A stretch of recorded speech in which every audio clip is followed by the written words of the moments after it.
Okay, let's just put that there. Actually, hold up. Just gonna turn this on. Alright.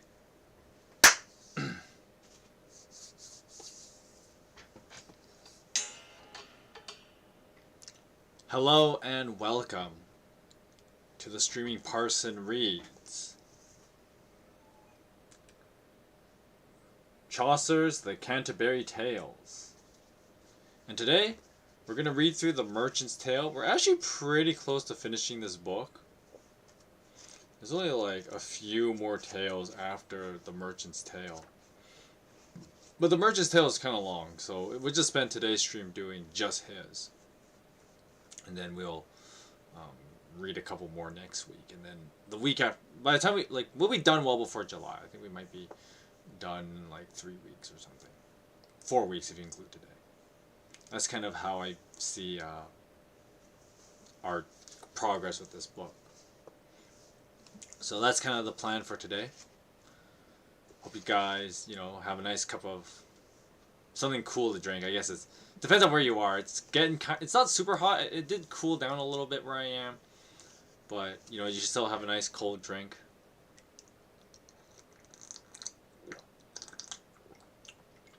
Even though this is like a coffee mug, I'm drinking like soda out of this thing. Trying to make myself look somewhat elegant, I guess. Though I'm failing pretty badly with this Batman mug. It's not super elegant. I mean, then again, it's Batman, so Batman always, you're a person of culture. But I mean, Batman's pretty mainstream, so maybe not quite. Because there's a lot of people who could have like Batman merchandise and only know like the Batman memes and not be like a real Batman fan, like yours truly. But anyway, let us begin The Merchant's Tale. But first we have a small prologue. Weeping, wailing, worrying, and trouble morning, noon, and nights, a thing I know all about, like most other married men, said the merchant. Or so I suppose, because that's how it is with me. As I very well know, I've a wife, the worst you could find. If she were married to the devil, you could bet your boots she'd be more than a match for him. What's the use of giving you examples of her terrible spite? She's an all-around Tartar. There's a wide, deep difference between the great patience of Griselda and my wife's unspeakable vindictiveness. Remember my nose there. I'm damned if I walk into that trap again, if I were free. We married men live in trouble and sorrow. Try it if you like, and you'll find I'm telling the truth.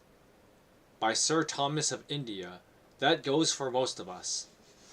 I don't say all, God forbid. Ah! Oh, sorry, I thought it was a different person speaking. Ah, good master host, believe me, I've been married no more than these 2 months. Well, that's hardly a fair evaluation, only 2 months. Yet I'd say no lifelong bachelor could even begin to tell of anything like the sorrow I could relate here and now concerning the wickedness of my wife. No, not if they cut his heart out. Well, God bless you, merchant, said our host. I keep changing his voice every time. Since you know so much of the subject, I most heartily beg you to tell us something about it.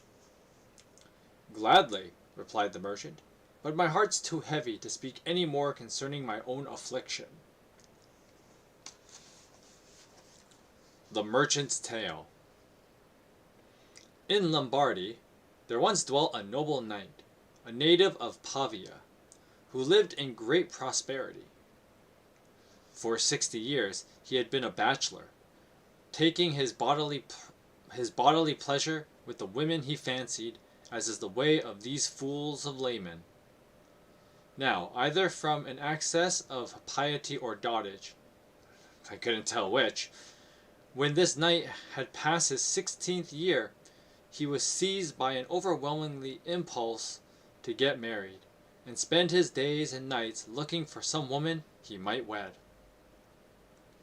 He prayed to the Lord to to grant he might have a taste of that blissful existence which obtains between husband and wife, and live in that sacred bond with which God first united man with woman. No other life is worth a being, said he. The pure delights of wedlock make it a paradise on earth. And so spoke the old knight in his wisdom. And certainly, as sure as God's in heaven, it's an excellent thing to marry, especially when a man is old and hoar, and when a wife is his choicest possession. Therefore, he should take a young and pretty wife in order to get an heir and live a life of joy and solace. Whereas these bachelors whine and whimper when they meet any setback in love, which is just childishness. And really, And really, it's most fitting that bachelors should so often run into trouble and woe, for they build on shifting sands, finding instability where they look for security. Like the birds and beasts, they live in freedom, under no constraint, whereas the married state compels a man to live a happy and ordered life, bound under the yoke of wedlock. And why shouldn't his heart abound in joy and delight? Who can be so obedient as a wife? Who more faithful and diligent to look after him in sickness and in health? She'll not forsake him in weal or in woe, nor tire of loving and serving him, even if he lie bedridden to the day of his death. And yet some learned man, of whom Theophrastus is one, says this is not so. And what's the odds of if Theophrastus chose to lie? Don't take a wife for economy's sake, with the idea of saving your household. A faithful servant will take more trouble to look after your possessions than your own wife, who will claim a half share while she lives. And as the Lord's my salvation, if you fall sick, your real friends, or an honest servant, will look after you far better than a woman who's simply waiting, as many a days she waited, to get hold of your goods. And if you take a wife into your keeping, you may pretty soon become a cuckold. These sentiments and 100 worse were set down by this fellow. God's curse on him, a fig for Theophrastus. Take no notice of such nonsense, but listen to me. Good afternoon, Gauntlets. Welcome to the stream. I hope things are well with you. So basically, okay, so this merchant is just describing like... Okay, let's put some context here. Obviously, the merchant has like a certain view of women based on his social class. And so, being a merchant, it is more than likely he's at least kind of wealthy. He's got enough money. And so, he views women as like nothing more than just straight up gold diggers. And so, that's why he has this very negative view. Like, look at this view he gives in this prologue about like, oh, a servant would take care of you better than a wife would, because a wife only wants your goods. And, you know, does the whole like, I own half thing. Which is a thing that happens in some property states, like Texas, for instance. But the merchant has this kind of view because of like, well, one, you can tell the merchant is very hedonistic. He cares more about, how do I put this? He cares more about his personal pleasures as opposed to like being, you know, making society a better place. He doesn't care so much about other people. He cares about his own wants and desires. And so, in his mind, a woman just gets in the... having a wife gets in the way of that. Which is how you find a lot of hedonists in the world today, I think. They view, like, marriage as, like, it ties you down as opposed to, like, being a free person, doing whatever you want. That's a very hedonistic worldview. And it's... And of course, when you really dig deep into it, hedonism is just, like... it's just a fancier like way of calling someone like a narcissist, because of course, well, narcissism is a little bit more than just hedonism. Hedonism just refers to like the physical pleasures. But put it this way, uh, all hedonists have to be narcissists to some extent. Not all narcissists are necessary. Sorry, let's try that again.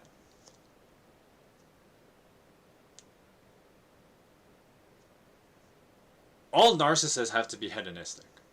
So if you have a hedonistic sense like this merchant does, there's a good chance you could be a narcissist, because you really only value yourself, because that's what they have in common, is that they value themselves. But um, not all hedonists are narcissists, because there are some hedonists who have very destructive behaviors, and then they're not necessarily narcissistic in that sense. They more do it out of like, well, other mental health reasons of sociopathy or something. Although once again, all those things are like, narcissists can have all of these things, because I guess narcissist is like when you take all of these like horrible, selfish aspects of humanity and just cram it into like a single person. That's a narcissist. But all these other, like whether you're talking about hedonism or sociopathy, they can be divorced from each other. But a narcissist tends to have all of them.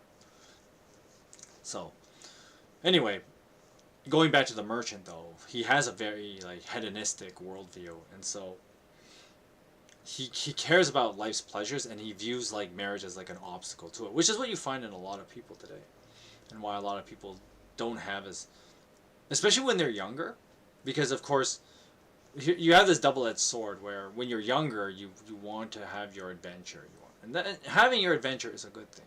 You should explore the world and learn, but you can't easily be caught up in the hedonistic, just pursuing your own desires.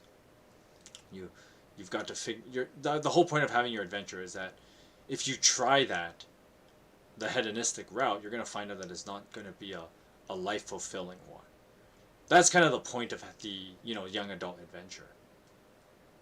But there's some people who never grow out of that. There's some people who just they delude themselves into thinking that like, no, my life is only for like the pleasures, and so you have those kind of people too, and those people tend to be pretty like unlikable. But at the same time, they build a lot of like, there are a large number of the people we deal with in the world today, and of course once again there's the whole like, as I mentioned before, there's the different aspects that can form like a narcissist, and so there's a lot of, unfortunately, we live in a society that worships narcissism. I mean, social media created a generation of narcissists. Well, first it made a whole generation of sociopaths, and then of course once again, as I mentioned earlier, most narcissists tend to be sociopaths. So there's that too. And that's just a byproduct of when social media allows you to create this kind of perfect self, and then people worship themselves in that perfect self kind of mentality. It's kind of really messed up. And the Merchant's Tale kind of portrays this kind of person. And then of course it's no wonder that he would view like marriage as like something that holds you down, because most narcissists only value themselves, so having someone else around just causes problems for them. And so with that being said, keep this in mind as we keep going through the Merchant's Tale, because you're viewing this kind of idea through the lens of a narcissist, well, as a hedonist. So, because not all hedonists are narcissists. All narcissists are hedonists, but not all hedonists are narcissists. Yes. That's what I meant to say the first time and totally botched it up. So I had to go through that whole explanation and then come back to it. I got it now, though. I got it. That's an interesting way of seeing it. I mean, that, once again, Gauntlets, I'm aware you're a lot younger than me, so you're in that phase of life. Well, you're actually really young. If memory serves, you're like still in you're like early high school, so you're a youngin. But when you get a little bit older, that's where you like. You're 24. What the hell? I was told otherwise. Um, I don't know. I got different. I got a totally different impression. I must be thinking of someone else. Um, that's like super young. Okay, well you're 24, so you're in that phase. Well, actually, you're near the end of that phase, as I would call like the young adult goes on his adventure phase. You're at the age where you should be in the later part of that. Because when you get to your late 20s, ideally, you kind of should have completed that little adventure in your life, that part of your life journey, and then you start really cultivating the person you're going to be for a long duration. And that person is the person that's supposed to be the appealing part of you when you get married.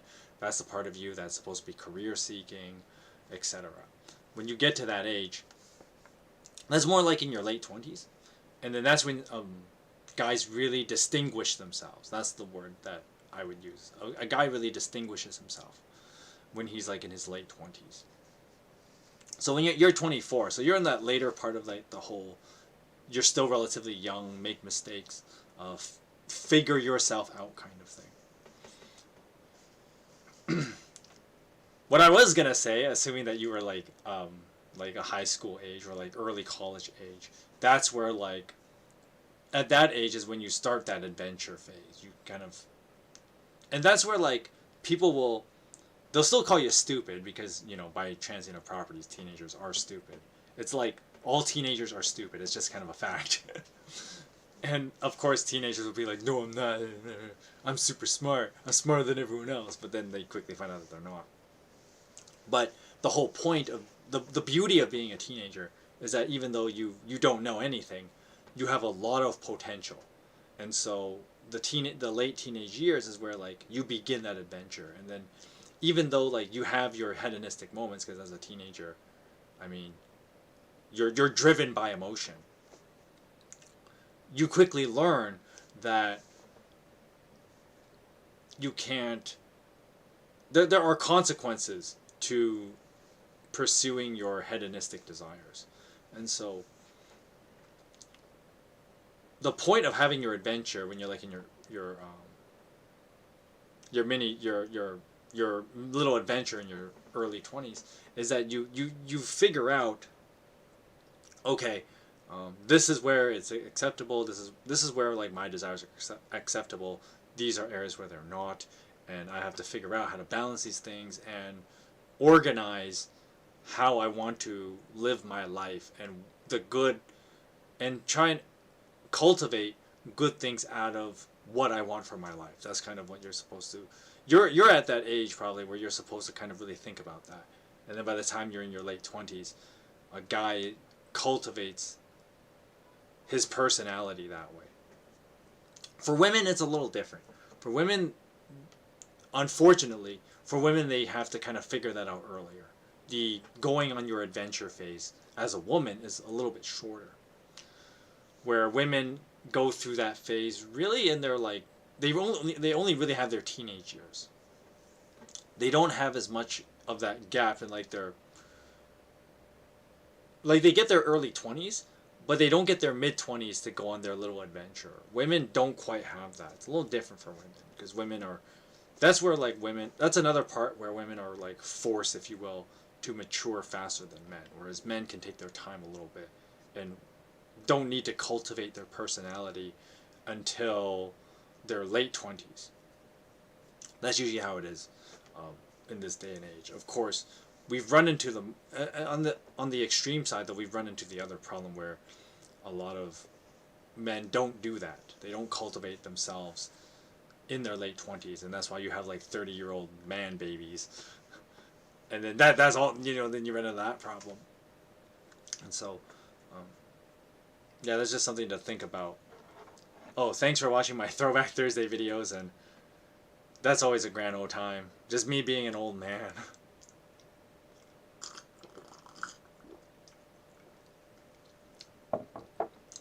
Anyway, let's get back to the story.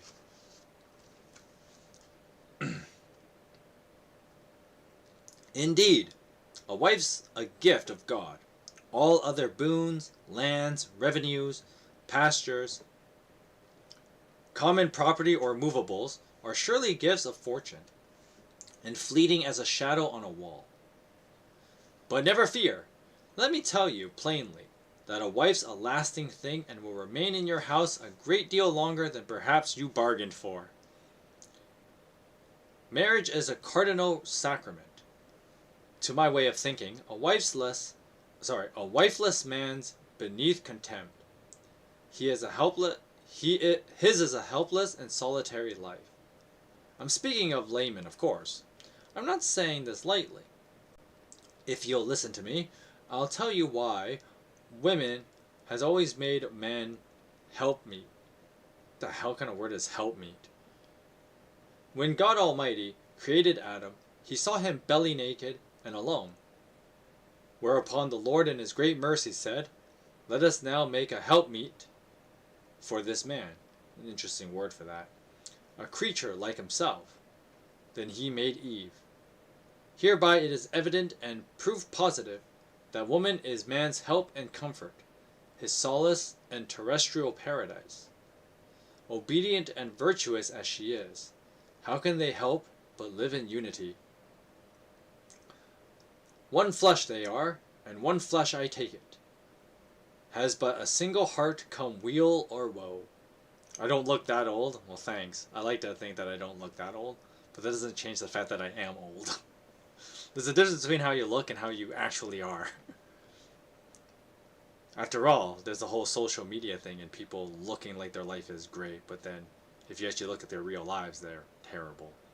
But that's the whole social media thing all over again about the perfect self that people generate. Continuing on, a wife, O Saint Mary, bless us all. What hardship can afflict a man with a wife? I'm sure I couldn't say. No tongue can tell or heart imagine the bliss between the two. Should he be poor, she helps him toil. She watches over all his goods, never wasting a scrap. Whatever pleases her husband delights her. When he says yes, she never once says no. Do this, he says. At once, she replies. O blessed and inestimable condition of wedlock, so joyous and so virtuous too, so commended and approved. Any man who's not a mouse should spend his life thanking God upon his knees for granting him a wife, or else pray to be sent one to him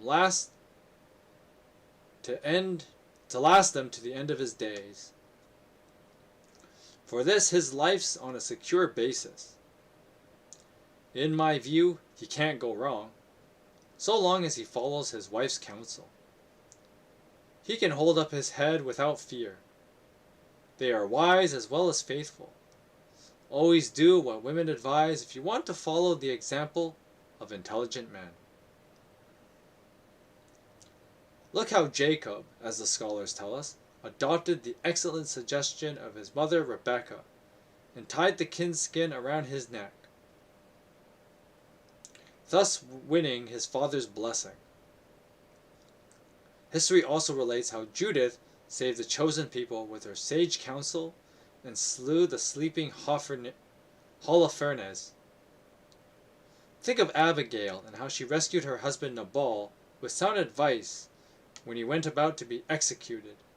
Or take Esther, whose good counsel delivered the chosen people from tribulation and enabled Mordecai to earn advancement from Ahasuerus. As Seneca says, nothing ranks superior to an obliging wife. Bear with your wife's tongue, as Cato recommends. She must command, and you must put up with it. And yet, as a favor, she will obey. Your wife is keeper of the domestic purse when you're sick. It's no use weeping and wailing if you haven't a wife to look after the house. If you want to act sensibly, I caution you to love your wife even as Christ Lord loved his church. If you love yourself, then you love your wife. For no man hates his own flesh, but ministers to it, while breath is in him. And so I tell you, cherish your wife, and you'll never get on. In spite of the jokes they make about it, husband and wife have chosen the one secure path for people of this world. They are united so closely, no harm may befall either, especially the wife. With this in mind, January, the night I am speaking of, contemplated in his old age that life of happiness and virtuous tranquillity which is honey-sweet marriage. And one day he sent for his friends to tell them the result of his ruminations. Looking very serious, he began his account. My friends, I am old and hoar, and God knows I am almost on the brink of the grave. I must think of a little about my soul.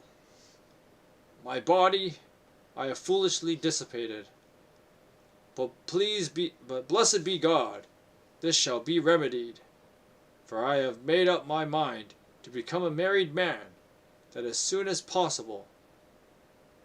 So will you kindly make preparations for my immediate marriage to some pretty young girl, as I'm not going to wait.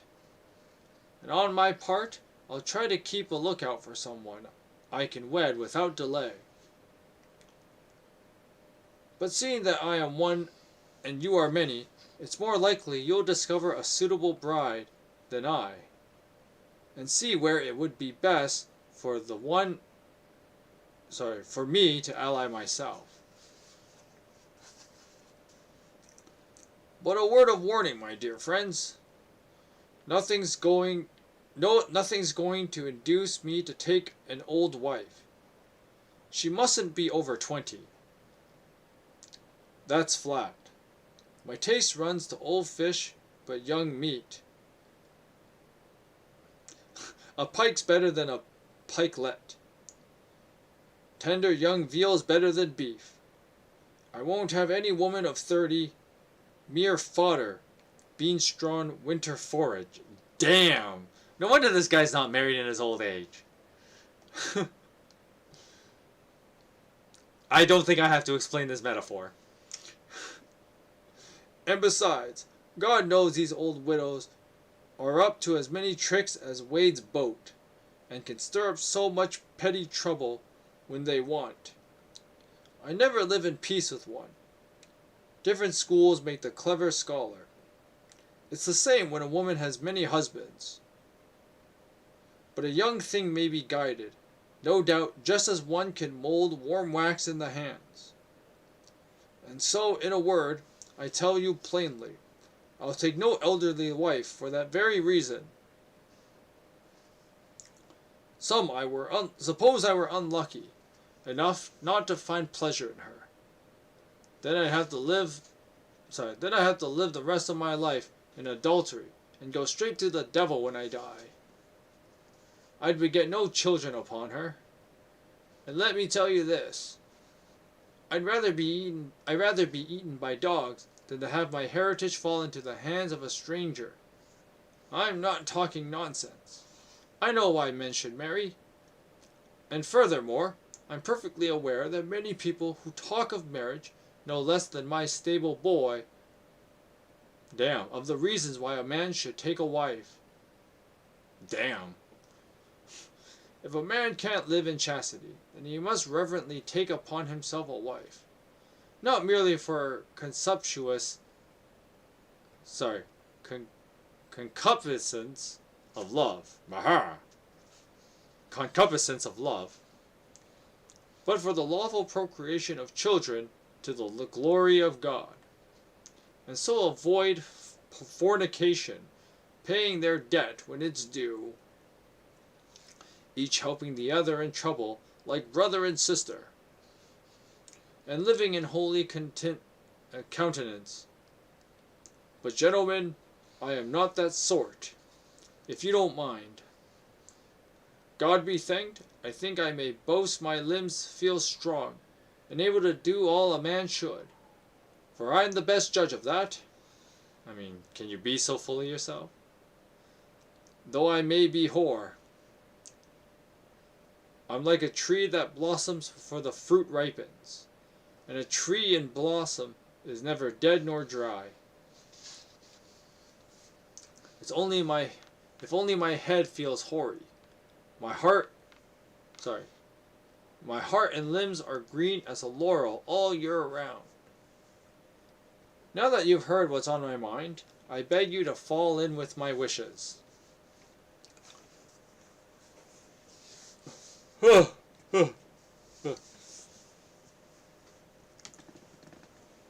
So basically TLDR, he doesn't want an older woman. He wants a younger woman.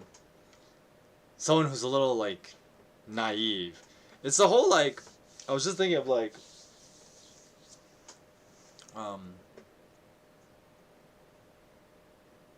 a story trope that's often used. I mean, it's used here. And it's used in movies here and there, and it's called the Born Sexy Yesterday. Born Sexy Yesterday. A good example of this is in the movie The Fifth Element. So the female character, the love interest character, she's an artificially created being, and she was literally born like yesterday, kind of thing. But of course, because she's like she's like created. She gets to be like created with like, you know, being like a perfect girl kind of thing, a perfect woman. So she's like super physically attractive, but she lacks experience of the world. And so Bruce Willis's character, he like protects her, and at the same time he kind of teaches her. And it starts with like it gets a little weird here, where like at first he's kind of like a fatherly figure, but then there's like a little bit of romance that happens between them, because of course, as in the Fifth Element, there's the whole Fifth Element thing of like, you know, just like in Octopath Traveler, so Octopath Traveler did it better, where like the special element of love blossoms in people, and that can allow you to do more than you could before, kind of thing. And in some cases, supernatural powers, like in Octopath and Oswald. But basically, in the Born Sexy Yesterday archetype, you have the inexperienced female. She's usually young, and with that comes like a naivete, whereas the guy tends to be older. But then, of course, there's something to it though. Like, it's not just like contrary. If you watch those videos about like their critique of that that trope, they would just say, well, it's just full of misogyny or whatever, and saying that, you know, women are dumb, kind of thing. That's not what's going on here. It's just that like what happens is it's the way that people value, how people value, like how men value women and women value men. So there's an old saying, women are like champagne and men are like wine. You might have heard that phrase. And basically the idea is champagne is something that when it's made, it usually gets consumed pretty quickly.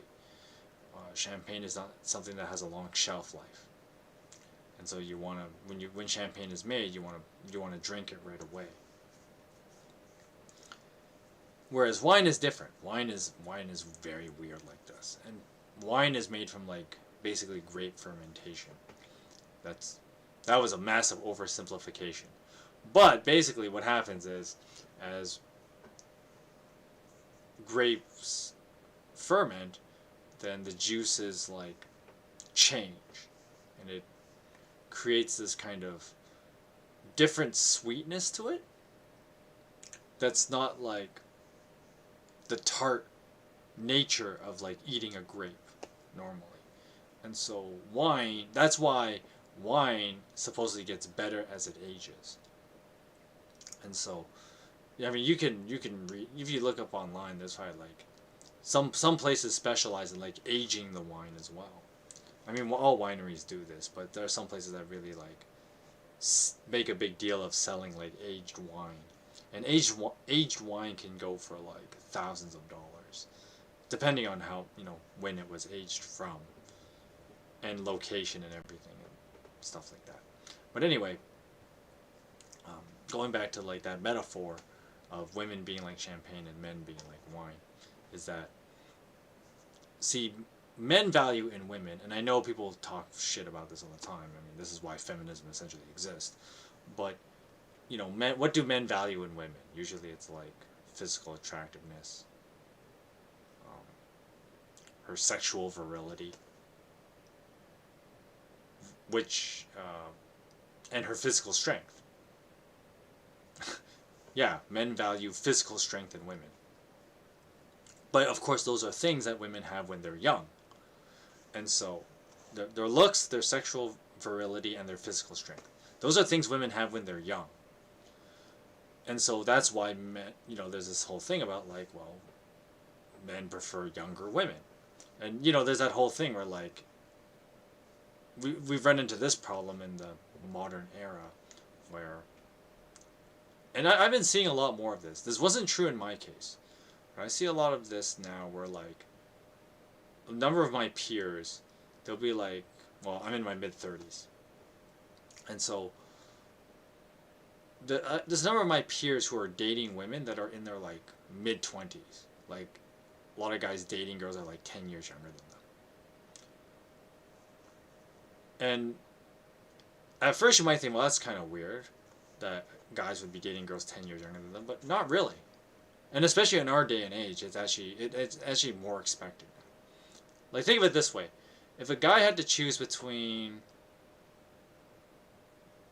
a younger girl who's, younger, she's healthier, she doesn't have as much emotional baggage, is a big one. If she's younger, assuming she's not a slut, if I'm allowed to say that, she probably doesn't have like a lot of sexual partners, as opposed to like your 30-year-old, your woman in your mid-30s who's had a number of sexual partners, probably has damaged her own like liver with the amount of drinking that she does. Woman in her mid-30s, her beauty starts fading. Who would the guy choose, right? he would obviously go for the younger girl. And so, that's kind of happening a lot. And then, of course, yeah, who would you pick? Would you pick the 25-year-old who hasn't done her sleeping around versus the 35-year-old who has done her sleeping around? Especially if you haven't done yours, right? Because I know the 20s can be dry for a lot of guys, but choices, that, like, men value those kind of things, and that's found in younger women. Chastity is another one.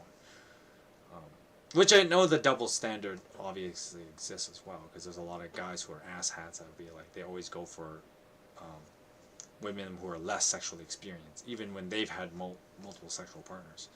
But that's not common, actually. Especially in our day and age. There's that whole thing with like, people making fun of like the incel community, which is stupid for like 1,000 reasons, because actually the majority of guys are incels, by the basic definition of that word. And when I say like incel, I'm going to use this word like I use the word religious, in like a very basic sense. An incel is just an involuntary celibate, usually guys who just can't get laid. And so usually that's because most guys don't approach women, especially in our modern climate, our modern political climate, not the weather one, but a lot of guys just, it's contrary to popular belief, most guys do not have, I was about to say that most guys maintain their virginity well into their 30s, but that's not true. Usually, like, what happens to a lot of guys is that they have like that one college hookup, and then they don't have sex for like a long ass time until they basically get married in their 30s. That's actually kind of common now. And the reason why it's becoming common is because what happens is there's this kind of really, it's really messed up when you think about it. And it's like so antithetical to feminism. It's like feminism created this scenario that's antithetical to feminism. It's ironic. But basically, um, feminism taught women to be more like what's that word? More robust in their like strictness in evaluating what kind of men they date. And so this ends up creating like this kind of idea that women should just date like high value men.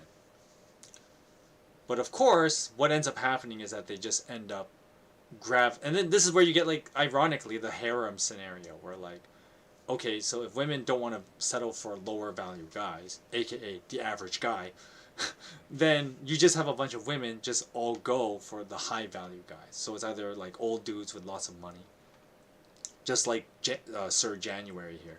You got old dudes with the money, or the young pickup artist who's just good at picking up women, and women are just too stupid to see past the hookup, because there's a lot of women who are just plain short-sighted. Because feminism taught women to be short-sighted. So then, usually that's how it goes. And then what happens is now you have this huge-ass majority of average dudes that women just don't end up dating, let alone marrying. And so that's why a lot of guys end up like, after like a college hookup, they end up like single for a long-ass time, well into their 30s. And they end up, and then not till like their early 30s, which is, you know, what happens to a lot of guys. Not till like their early 30s, then they start like finding women. But then of course, by the time a guy gets into his 30s, he doesn't actually want to date a girl that's his age, because of course all the women his age were the girls who are sleeping around with all the pickup artists and rich old dudes. So he ends up going for a younger girl, and then this is where you get this weird dynamic. Going back to the women being like champagne and men being like wine thing, what many women miss when they are younger is that they don't date guys their own age. Because guys, you know, like I mentioned earlier, guys in their like early 20s and mid 20s are on that like go on their adventure phase. And this is when a man's going on his little adventure, trying to figure himself out, he is actually kind of unattractive. That is true. Women find men like that unattractive, because a man, you know, the guy who's trying to figure himself out, he doesn't know who he is, and he doesn't, by extension, because he doesn't know who he is, he has no clear goal of what he wants to do with his life, so that's unattractive. He probably doesn't work a high-end job because he hasn't achieved that level of like ambition, so that's also unattractive.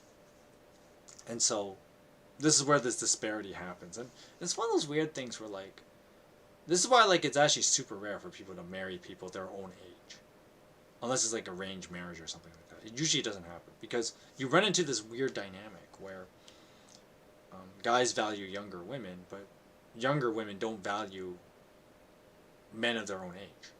And this is where the men are like wine thing. This is why you have like a lot of younger women who they'll date a guy who's a lot older, and there's a whole joke about like women being like gold diggers and stuff like that. But the reason why that exists is because a guy who's older, well, he's cultivated his personality by the time he's like in his late 20s to 30s. He's cultivated his personality. Because of that, he's probably got himself a better job and thus makes more money. And so, stable job, money, he's got a personality. Those are things that women value. Women don't value as much of like a guy's like physical strength.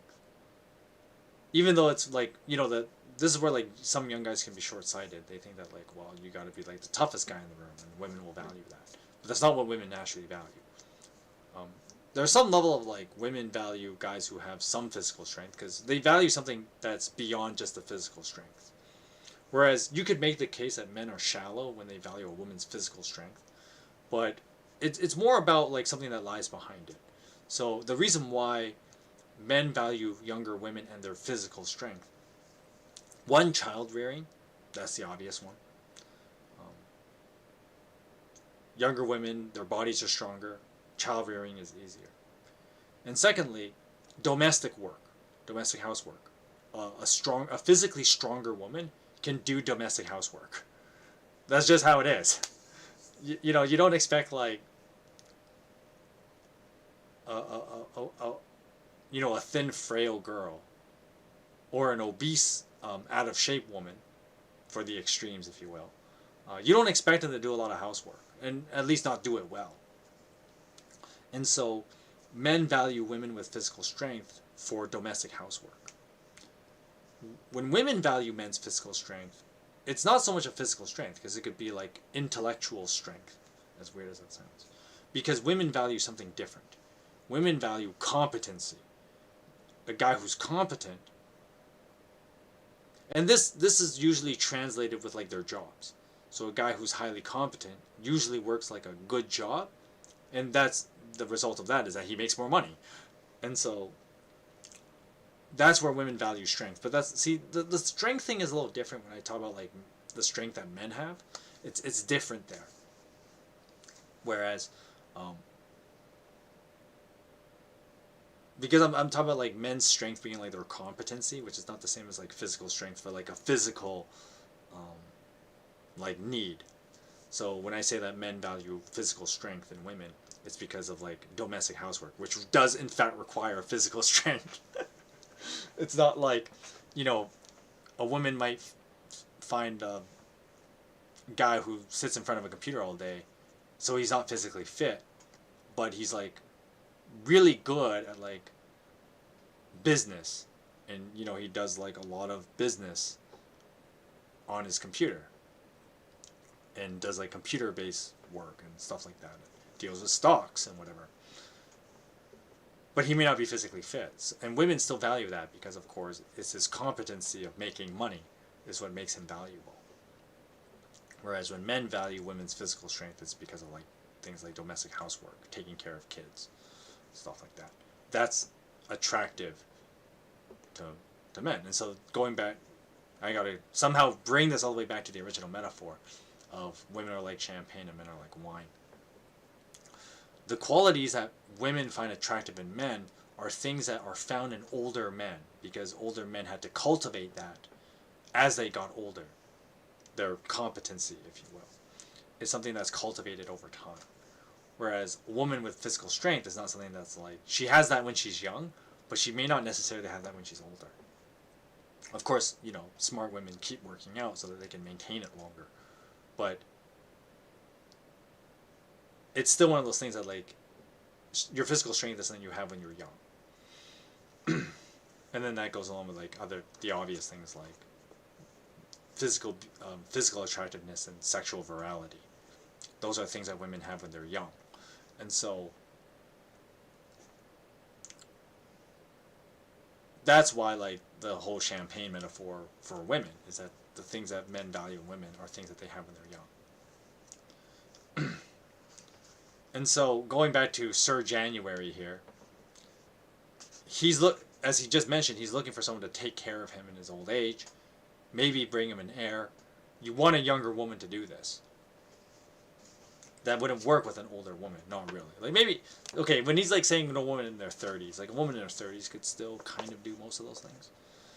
But of course there's other things too, and I mentioned earlier with like the whole, you meet a woman in mid-30s and she's still single, but then you find out she's got like a number. You know the number I'm talking about. She's got like a number. And guys find that very unattractive. And so, January's kind of making an analogy, like, not an analogy, an allusion to this. He's kind of referring to this kind of thing. It's not just a modern problem. It's a problem throughout human history. It's not a new problem. But still, like, I can see why people would they would read this story and be like, oh my gosh, like so sexist. Because damn, there were some moments that the knight was just like, there were some pretty sexist statements there.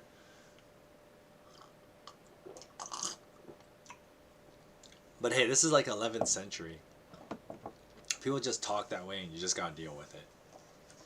People still talk that way now. And yet, for some reason, when some people say it's acceptable, like your typical black rapper says it and it's acceptable. So, what do I know? Whether, this is why people still talk this way.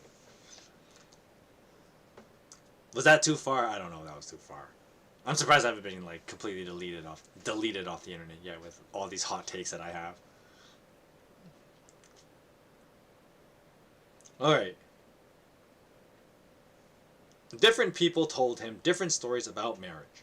Some condemned it, and some of course praised it. But in the end, you know how controversies arise during an argument among friends. A dispute began between his two brothers. The name of one was Placebo, and the other was called Justinus. Said Placebo, "Brother January, there wouldn't be the least need for you to ask the advice of anybody here if it were not for the consummate sagacity and prudence which makes you, my dear sir, so unwilling to set aside that proverb of Solomon which applies to us all. Do nothing without advice." That's what he said. And then you'll not repent. But my dear sir, my own dear brother, though Solomon himself said it, as sure as God's my salvation, I think your own opinion's best. For brother, you can take it from me, as I've been all my life a courtier, and heaven knows I've been in considerable standing, unworthy as I am, among lords of high rank, yet never quarrelled with any. The fact is, I never contradicted them. I always bore in mind that a lord knows better than I. So whatever he says goes, as far as I'm concerned. I say the same as him, or something like it. There's no bigger ass than a counselor in the service of some great lord who dares presume or even thinks his advice better than his master's ideas. No, take it from me, lords are no fools. You yourself have here displayed such solid judgment, piety, and ability today. I can only agree with your opinion and confirm every single word you've said. By God, there's not a man in town, or in Italy for that matter, who could have spoken better. It satisfies Christ himself to hear you. Truly, it shows great spirit in a man of advanced years when he takes a young wife. Upon my soul, your heart's in the right place. Do exactly as you please in this business, for I think that's the best thing when all's said and done. So basically everything I just said, and Placebo would be like, yeah, makes sense to me. But Justinus, who had been sitting and listening quietly, made this reply to Placebo. Come now, brother, please be patient. Having had your say, you can listen to mine. Seneca, among his other wise sayings, has remarked that one ought to be very careful to whom one gives one's land or property. Now if I ought to be most grateful to whom I give away my property, how much more careful ought I be to whom I yield my body in perpetuity? I warn you seriously, it's no child's play to pick a wife without due reflection. In my view, it's essential to inquire whether she's discreet, temperament, or given to drink, whether she's vain, or in any way a Tartar, or a scold, a spendthrift, rich, poor, or a virago. I should probably explain what some of these terms are. A Tartar is basically like a woman who causes a lot of mischief. I guess a little way you could say is like she's a little devil. After all, Tartar refers to like Tartarus, the Greek underworld, and so when men call women Tartars, which you don't hear guys call women that. Well, one, it's mean to call people that in general. You don't call people little devils. It's kind of mean. But usually it refers to like women who like to cause trouble, because that's what that kind of implies. When you call someone like a little devil, you're saying that there's someone who causes trouble. And so a tartar was a slang that people used to refer to that kind of idea. The next term I should probably explain is a virago. A virago is, this was a lot easier to explain, gold digger. That's what a virago is. It's a person who just seeks other people's wealth. Doing good so far? I like to think so. I mean, with all the hot takes I have and not getting canceled, every stream is a good stream in that sense. So there you go. A tartar, little devil, a virago, gold digger. And although one never discovers a horse whose action is quite perfect, in this world the ideal is not to be found in a man or beast. It should nevertheless be enough if a wife has more good qualities than bad. But all this takes time to investigate. And many's the secret tear I've shed. God knows, since I got myself a wife, anybody who cares can sing the praises of wedlock. But the fact is, I find it in nothing but troubles, duties, and expense, quite bare of blessing. Still, Lord knows my neighbors, and in particular, women folk in droves, tell me I've the most constant and obliging wife that breathes. But I know best where my shoe pinches. As far as I'm concerned, you can do what you please. But reflect seriously. You're an old man. Before you enter into marriage, especially with a wife that's young and pretty, by the Lord who made water, earth, and air, the youngest among us here has quite enough to do with his wife to himself. Trust me, you won't please her. Give complete satisfaction, I mean. Much longer than 3 years on the outside. Wives require all sorts of attentions. Now please, don't take offense at what I've said. Okay, so to give a TLDR of what Justinus said, basically he's saying is, look, most people say marriage is pretty great, but that is only because it works if you yourself were young. See, you think that picking up a young wife is a good idea, but it's actually not, because you're gonna find out that a young wife has needs, and as an old man, you won't be able to fulfill those needs, and that will only cause you trouble. That's what Justinus is telling him. So I might okay, so you might sound bad for saying this, but being canceled don't really do anything. No, that's true. But what I am saying is, it's kind of a running joke, Gauntlets, that like I say a lot of hot takes on here. I mean, I'm a 35-year-old. Well, 35 soon. I'm 34, but I'm 35 close enough. I'm 35 in a few weeks. I'm a 35-year-old, like, conservative Chinese Christian guy. Everything that comes out of my mouth is going to be a hot take at this point. I've kind of just accepted that. And so I would not be surprised if anything I said has pissed off a whole number of people, but on the one hand, I don't give a shit, because, well, most people are wrong. I know that's a bold statement. I'll say most people are just flat out stupid and wrong. And I'm aware that, like, I know it sounds pompous, but it's like, well, to be consistent with my belief system, it's like, well, if I believe the Bible is true, then I'm going to think that people who have very different takes from it are probably wrong. And they often are, because of course there's that whole thing about when people think like, oh, the Bible's like backwards. It's actually not true at all. The Bible is actually the philosophical ideas in the Bible are extremely advanced, not just in their own time, which it was, but even compared to like standards today, the ideas are still advanced.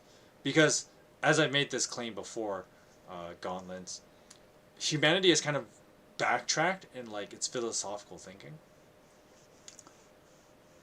We've kind of regressed as a society in some thoughts. Uh,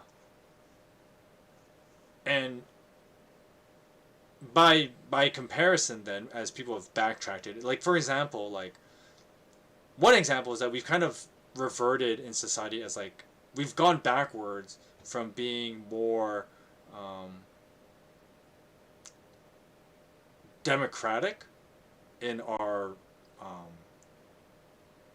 political takes, and we've actually reverted to a form of tribalism. And that is evident in things like where people have like their little race camps, you know, where people talk like the race wars that's going on now. That's a form of tribalism, which is ancient world thinking. Uh, if I may be so bold, now that we're in Pride Month, I think we can talk about it. Where people make like big deals out of like your sexual identity defines you. It's like no, it doesn't, right? Like in back in the day, people like Martin Luther King Jr. were saying stuff like, "I want to live in a I want my children to live in a world where people are not judged by the color of their skin or by the content of their character." But now we've kind of reverted from that. So, like, taking sexual identity as an example. When you put so much stock into that as opposed to, like, your actual personality. And this is what I was talking about earlier, Gauntlets, with, like, when a man goes on, like, his little adventure in his, like, early college life / early 20s, mid 20s kind of thing. The whole point of that is that a man's supposed to cultivate his personality. And that is the part of the real, that's where the real you starts, you know, taking shape, as opposed to like defining yourself with labels. Because that can be dangerous. Your hot takes isn't that bad, trust me. I've seen worse, and it's your opinion at the end of the day. That's true as well. So, but of course, you know, there's a lot of people who don't, you know, respect opinions. They'll say they do. But then you find a lot of people who say like, that's the whole fundamental problem with cancel culture. That's why cancel culture is just a little bullshit, right? Because those same people will say, oh, you know, like, well, they don't believe in opinions. They believe that what they think is the correct thought. It's not an opinion to them. What they think is what they believe that what they think is the correct thought. And so when you have a different thought and you call it an opinion, well, that's wrong. And so I have to shut you down. That's how cancel culture actually works. Cancel culture doesn't believe in opinions. The idea of opinions is a very liberal idea.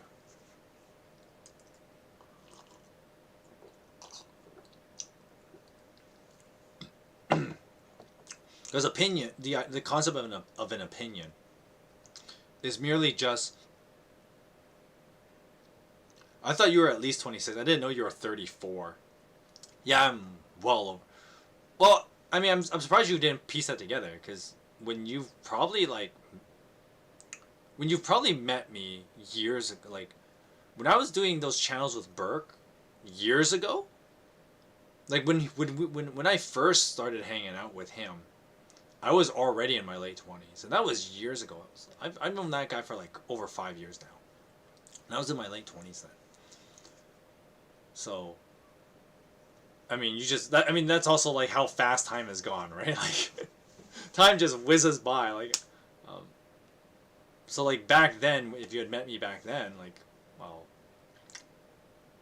when I first met like Burke and you guys, I guess I would say, you guys were all like really young, but I was already in my late 20s. I was already like almost 30 then. I'm like well in my 30s now. So, but of course, like, I mean, we're gonna poke at it. You know, there's like the Asian genes thing. I have like the Asian genes thing where like I look young longer. The Japanese 10, you mean 30 kind of joke. So that's obviously true in my case. I do look. I'm aware that I look younger than like I actually am. Because like, even at my workplace, we'll make jokes about like how old I am, and a lot of people are like surprised I'm like well into my 30s. They're like, no way. Especially like after I shave, right? Because there's some days if I let my facial hair grow out, then like I start looking my age. Once I shave it all off, I look like, you know, get that baby face look or baby skin feel, and it's like, oh, I look a lot younger. But yeah, I managed to. It's just a genetic thing. Oh, I won't show it. I won't show it online for obvious reasons. But like if I showed you a picture of like my parents are like both senior citizens, and they do not look 60. They look like maybe 40s. Well, my mom looks like she's in her 40s. My dad looks like he's in his 50s. But they're both like senior citizens, like over 65. But you would not know that by just looking at them. And then people would be like flabbergasted. It's like, no way that's your mom. Because my mom looks like she's like 45.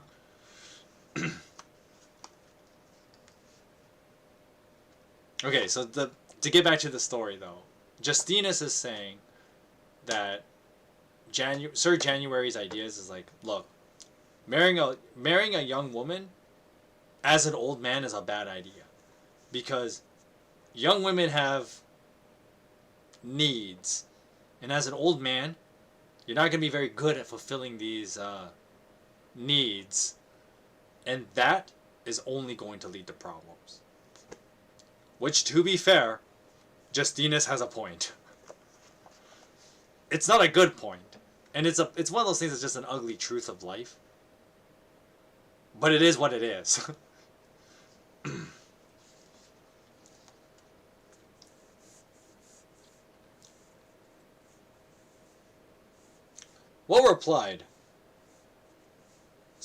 Well said, replied January.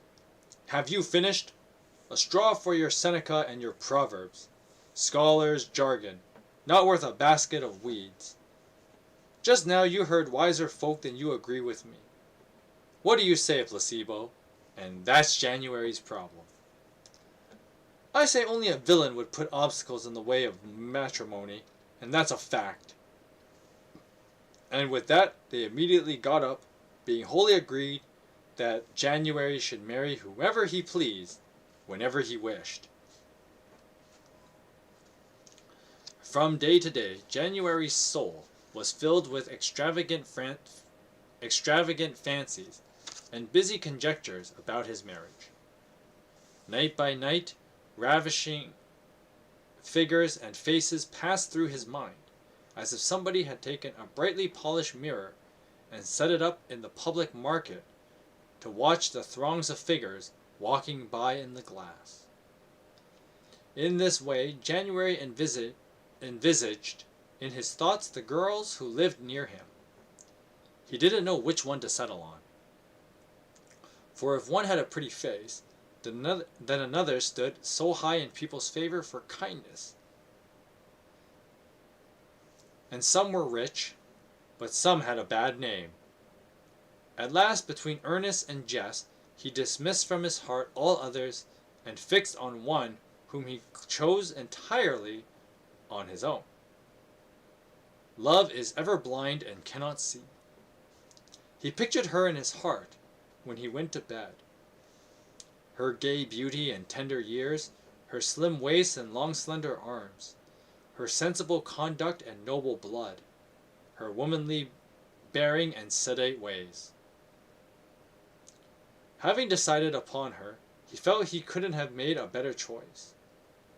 We still don't know who this is, but whatever. And once he'd made up his mind, he lost faith in others' judgment, and he could see no possible objection, or so he deluded himself. Then he sent an invitation to his friends, requesting the pleasure of their company, with all speed, as he intended to cut short their labor on his behalf. There was no more need for them to ride hither and thither on his account, for he had found his haven. Soon Placebo and his friends arrived. First of all, he asked them as a favor to offer no arguments against the course he had taken, for it was not only pleasing to God, he explained, but the true basis of his happiness. Ah, yes, telling people not to challenge your opinions to make you happy. That is not a good way of trying to actually find real happiness. But we'll see how this plays out for January. There was, he said, a maiden in town celebrated for her beauty, and although not of high rank, for him her youth and beauty was enough. He declared he would take this maiden for his wife and live in ease and sanctity. He thanked God he could have her, that no man would share in his delight. Next he begged them to give him the help he needed so that his enterprise should not fail. When, said he, his heart would be at rest. Pretty much, yeah. Now I have nothing to worry about, he declared, except one matter that pricks my conscience, which I'll disclose to you now. A long time ago, I heard it said that no man can have two paradises. I mean the one on earth and the one in heaven. For even if he keeps clear of the 7 deadly sins and all of their ramifications, yet there's such perfect delight and so much comfort and pleasure in marriage that I keep worrying lest in my old age I may be leading a life so pleasant and delicious and free of grief and trouble that I'll have had my heaven here on earth. For if the real heaven's bought with infinite suffering and tribulation, how then shall I, living in delight like all married men with their wives, enter into bliss with Christ eternal? That's what worries me, and I ask you both to resolve me the question. I mean, I already got an answer for that kind of question, but let's see.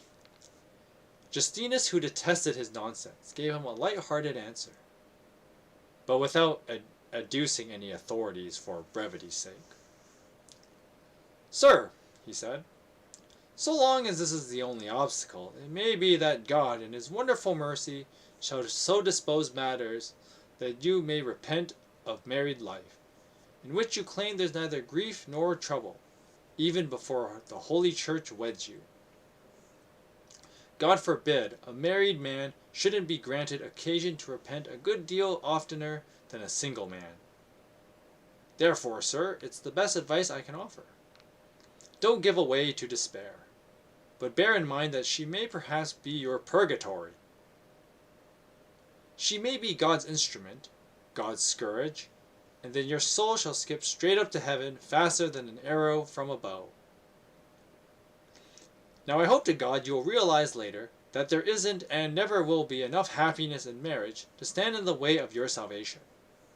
Always provided you regulate the pleasures of your wife as is seemingly and reasonable, that you don't give her too much amatory satisfaction, and keep from other sins, of course. That's all I have to say. I'm a stupid fellow, but don't worry about it. Let's drop the subject. The wife of Bath, if you have followed her, has already expounded her views most ably and concisely on the matter in hand, that is, marriage. Now farewell, and God preserve you. Nice fourth wall break.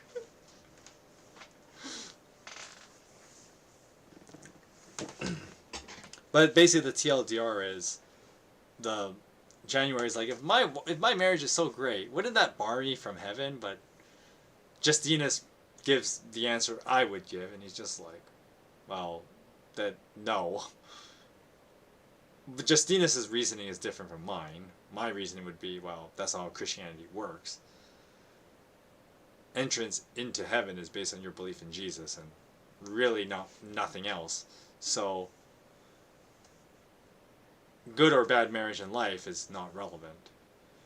But Justinus has a good philosophical answer. He just says, well, no, marriage wouldn't bar you, because you could never have your heaven on earth, no matter how good your marriage is.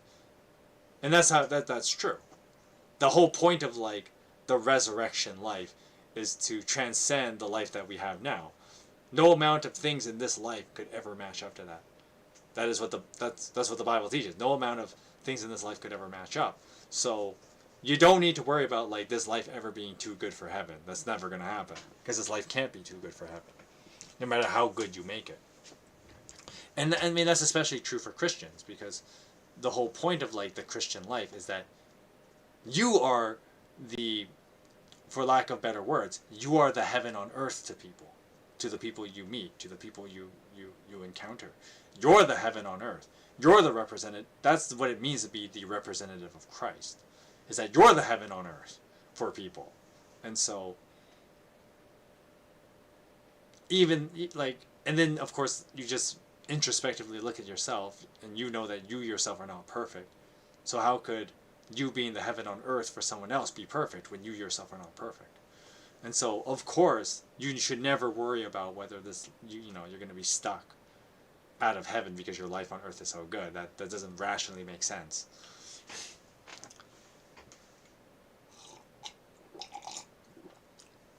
So I agree with Justinus. You gotta see where this tale is going, though, right?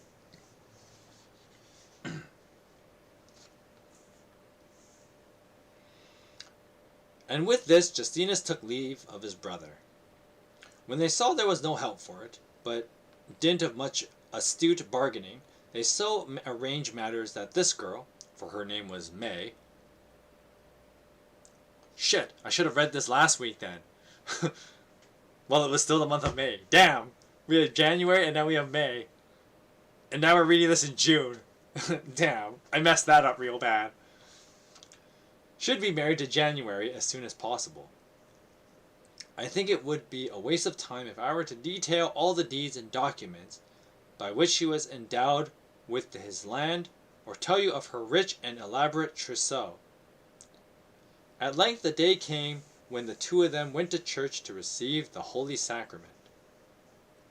Out came the priest, the stole about his neck. He bade her like Sarah and Rebecca, in wisdom and in fidelity to the marriage vow. He then said the customary prayers, signed them with the cross, and asked God's blessing upon them, and made all sure with holy rites. Thus they were married in due form, and took their seats with other notables upon the dais at the wedding feast. January's palace was filled with music, joy, and merriment, and the most delicious edibles in all of Italy. Instruments of sweeter tone than any music ever made by Orpheus or by Amphion of Thebes played before them. And each course was heralded by a blare of minstrelsy louder than the trumpet blast of Joab, and clever than the horn sounded by Theodamas in Thebes when the city was in peril. On every side, Bacchus poured the wine, while Venus smiled on all, for January had become her knight, and was about to test his mettle in wedlock, as he had while free. And so she danced, a flaming torch in her hand, before the bride and the whole company. Indeed, I'd go so far as to say that Hymen, the god of weddings, never in his life saw a happier bridegroom. Now hold your tongue, you poet Marcian, you who wrote the gay wedding between philology, how the hell do you say that? Philology, double Lolo, philology, and Mercury, and all of the songs the muses sang. Both your tongue and pen are too feeble to portray a marriage such as this. When tender youth weds stooping age, the joke's beyond description. Try yourself, and you'll see if I'm lying or not. May looked charming sitting there. To behold her was like a fairy tale. Queen Esther never turned on Ahasuerus such a glance, or regard so demure.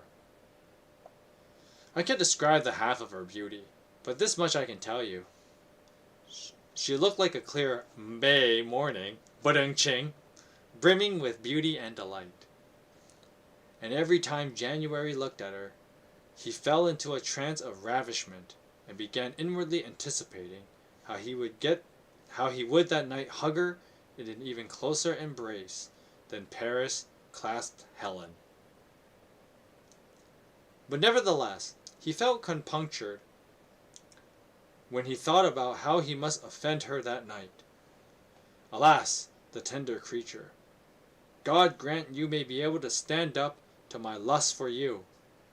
It's so hot and sharp. Interesting way of wording it.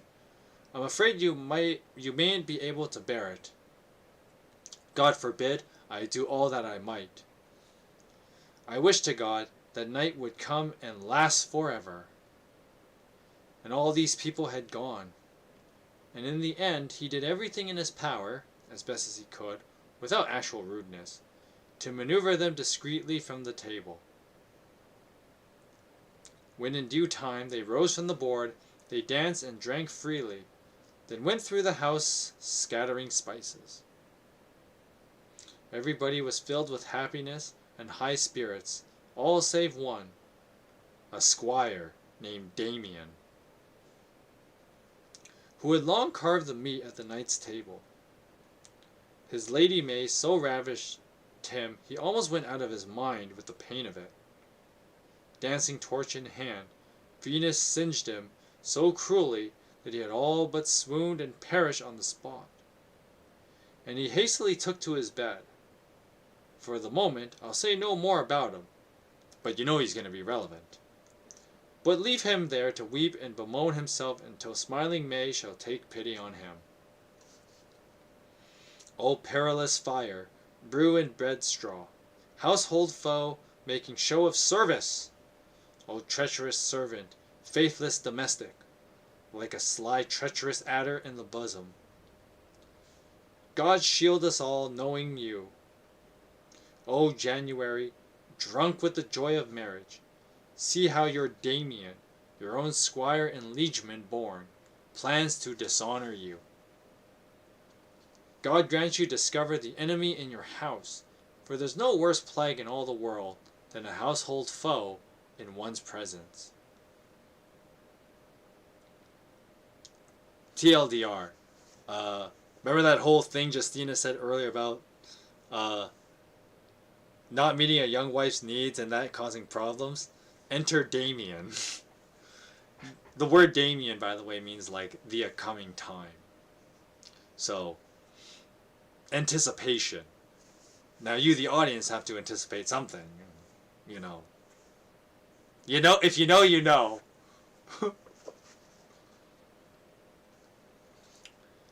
Now the sun had completed his day arc and was about to descend. He could no longer stay above the horizon in that latitude. Night spread his coarse, dark mantle over the hemisphere. And so with thanks on all sides, the gay crowd began to take leave of January. They rode joyously home to their houses, where they attended to their affairs at leisure, and in due course went to bed. As soon as they were gone, the impatient January insisted on going to bed. He could wait no longer, for he drank hot spiced wine to fortify his courage. Hippocras, clary, and vernage. For he had a good store of strong aphrodisiacs, like those which the accursed monk Constantine had noted in his book, De Coitu. Haha, you gotta see where this is going. January swallowed the lot without the slightest hesitation. For the love of God, hurry up, said he to his bosom friends. Be polite, but get everyone out of the house. They did as he requested.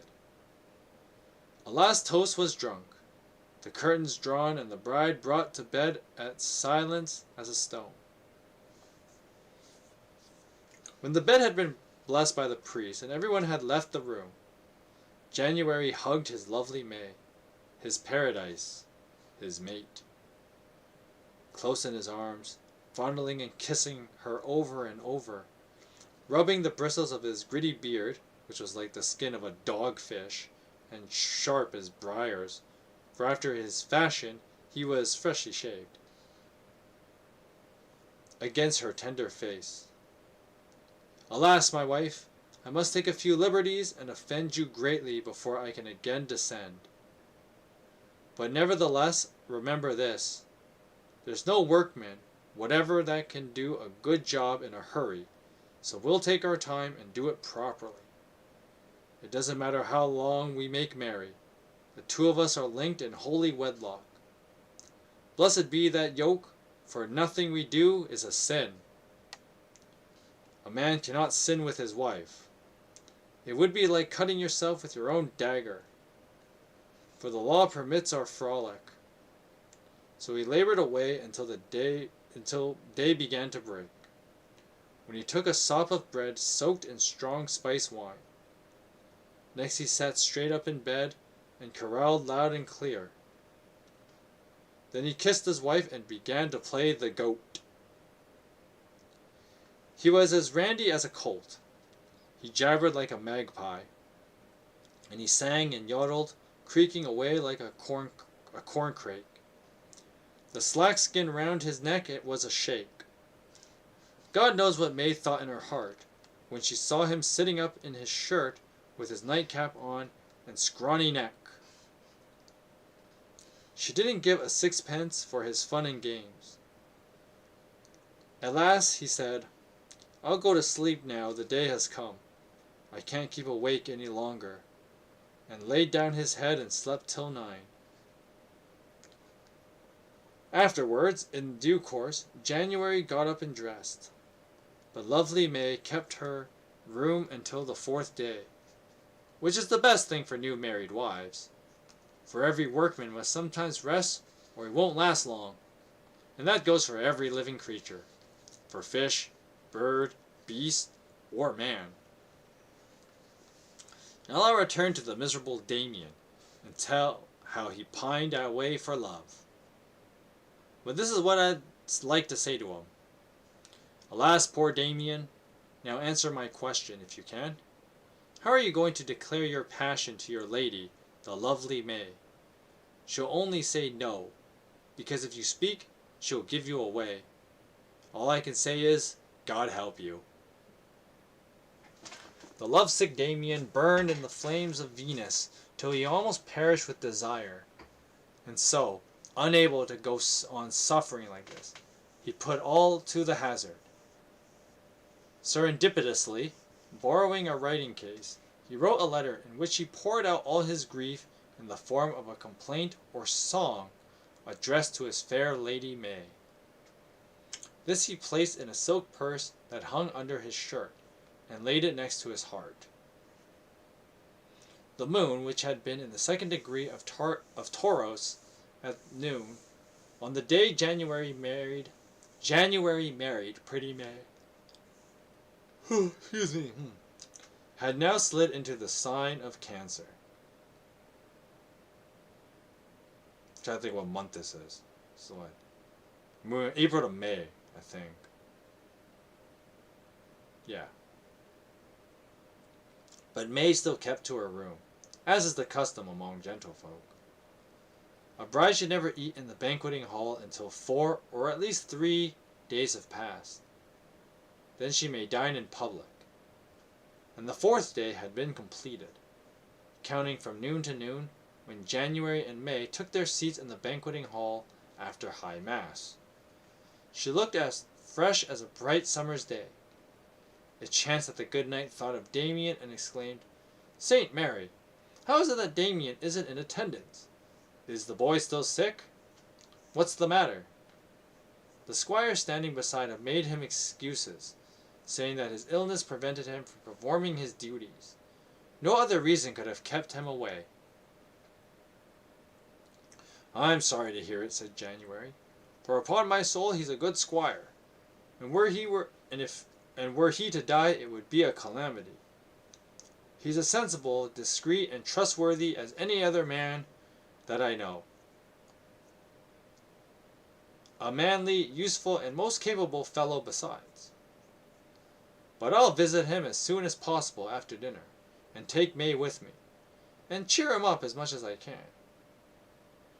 This won him general approbation for his kindness and magnanimity in wishing to console his squire in his illness. They thought it was a gentlemanly act. Madam, said January, immediately after dinner, when you leave the hall for your chamber with your women, mind that you all go and see Damien. Keep him amused. He's a gentleman, and tell him I'll pay him a visit as soon as I've had a little rest. Don't be too long, for I'll be waiting for you to come and sleep in my arms. And having said this, he called the squire who was marshal of the hall over to him, and began to give sundry instructions. Lovely May, attended by her women, went straight to Damien and sat down by his bedside to cheer him up as well as she was able. Damien, seeing his chance, with no more sign than a remarkably long and heavy sigh, serendipitously placed in her hand the purse that contained the paper on which he had set down his yearnings. And he gently whispered, "Mercy, don't expose me, for I am a dead man if this should be known." She hid the purse in her bosom and left him. "And that's all you'll get from me." But she returned to January, who was sitting comfortably on the side of his bed. January took her into his arms and kissed her over and over, and soon lay down to sleep. As for May, she had pretended she had gone to visit a certain place where, as you know, everybody has to go sometimes, the bathroom. And when she read the note, she finally tore it to shreds and threw it into the privy. So, shred the paper, down the toilet. And now whose thoughts were busier than those of pretty young May? She laid herself down beside old January, who slept on until awakened by his cough. Presently he begged her to strip quite naked. He said he wanted a bit of fun, and her clothes got in his way. And willy-nilly she obeyed. I daren't tell you how he acquitted himself, or whether to her it seemed paradise or hell, in case I should vex persons of refinement. So I'll leave them to it till the bell for evening song rang and they had to get up. For evensong, sorry, not evening. Evensong, which is the dawn, so completely opposite ends of the day.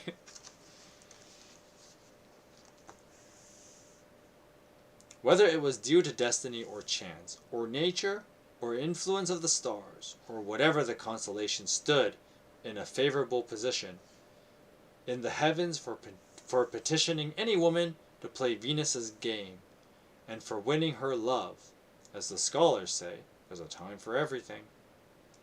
I really cannot say, but let God above, he knows nothing happens without a cause. Be the judge, for I'll keep silence. But the truth is, that day, the sick Damien made a sympathetic impression upon the lovely May that she could not rid her heart of the idea of making him happy.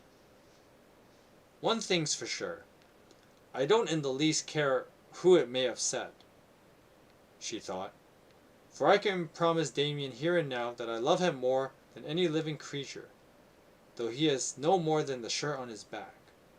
How quickly pity flows into noble hearts.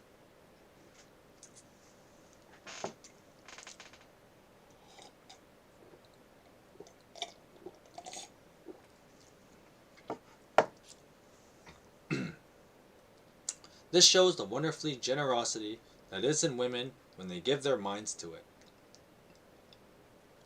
Some, and they were many, are tyrants with hearts of stone, who would have allowed Damien to perish on the spot sooner than grant him their favors, all the while rejoicing in their proud cruelty, caring nothing if they should be his murderer. Filled with pity, compassionate May wrote with her own hand a letter in which she granted him her whole heart. Nothing was wanting save the time and place where she might satisfy his desire, for he was to have everything he wanted. And one day, when she saw her chance, May paid Damien a visit and dexterously thrust the letter beneath his pillow. Let him read it if he likes. Bidding him recover, she took his head and squeezed it hard, yet so secretly nobody noticed, and off she went to January, when he sent for her. Now the next morning, Damien arose, his sickness and despair completely banished, and having combed and trimmed, and prinked and done all he could to make himself attractive in his lady's eyes, he came into January's presence like a huntsman's dog, all eager obedience. He made himself pleasant to everybody. Flattery's the thing if you know how to manage it, till all were disposed to speak well of him. and so he stood high in his lady's favour. Now I'll leave Damien to go about his affairs and get on with my story. Some scholars believe the purest happiness is to be found in enjoyment. And if so, the excellent January certainly did his utmost to lead a life of luxury, and live in a creditable manner as befitting a knight. His house, furnishings, and equipage were as suited to his rank as a king. Among his other fine things, he had made a garden walled round with stone. I know of no prettier garden anywhere. Indeed, I really believe that even the author of The Romance of the Rose would not find it easy to depict its charm. Even Priapus, god of gardens, thought he is. So though he is, might be unequal to describing this garden, and its well which stood beneath an evergreen laurel. They say that round this well Pluto and his queen Persephone and her troop of fairies used often to amuse themselves with music and dancing. This worthy old knight took great delight in walking and passing the time in this garden. He permitted nobody but himself to keep the key. Excuse me. For he always carried a small silver latchkey, with which to unlock the little wicket gate at pleasure. And when in the summer-time he felt like doing his duty by his lovely wife, then he would had not done in bed, he would perform with advantage in the garden. Kinky. January and his wife spent many a happy day in this manner. But for January, as for other living men, earthly happiness cannot last forever.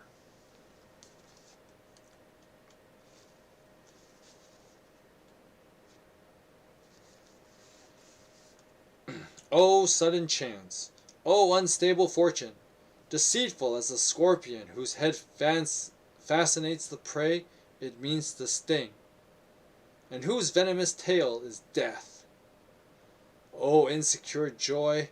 O sweet, strange poison! Monstrous fortune, that subtly tricks out its grits with the hue of stability, till one and all are taken in. Why, having wholly befriended January, did you deceive him so? For now you have robbed him of both his eyes, and such is his grief, he wishes he were dead. Alas, that poor noble gentleman, generous January. That's a lot of words there. Noble gentleman, generous January. In the midst of all his happiness and prosperity, he suddenly went blind. I mean, he's an old man, so your eyesight's going to go pretty quickly. How piteous he wept and lamented. And to cap it all, the fire of jealousy burned his heart, for he feared his wife would fall into some folly, till he wished somebody would slay both himself and her. Alive or dead, he couldn't bear the idea of her being a love or wife of someone else. He wanted her to live for the rest of her life clad in black like a widow, solitary as a turtle dove that's lost its mate. But after a month or two, in the end his grief began to abate. Realizing there was no help for it, he patiently accepted his misfortune. But one thing he certainly couldn't give up, and that was his continual jealousy.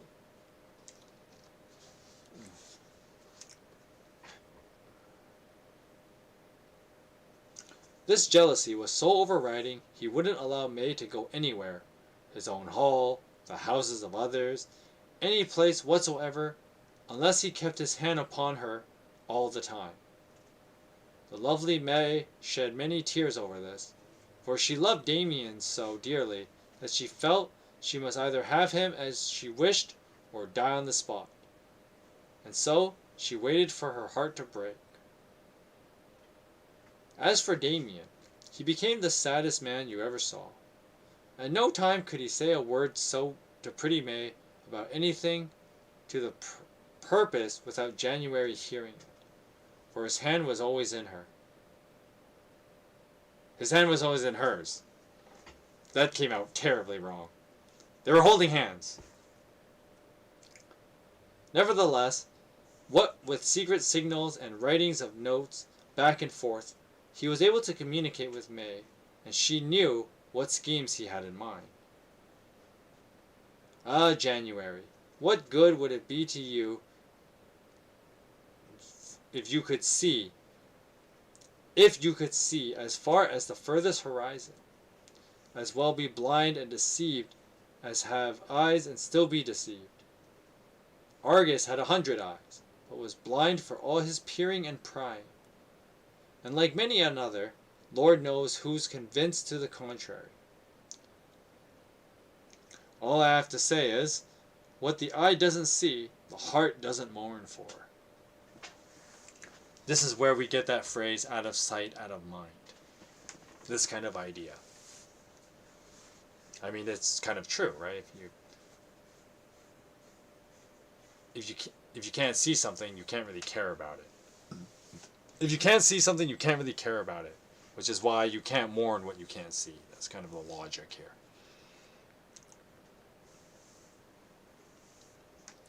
I gotta stretch a bit.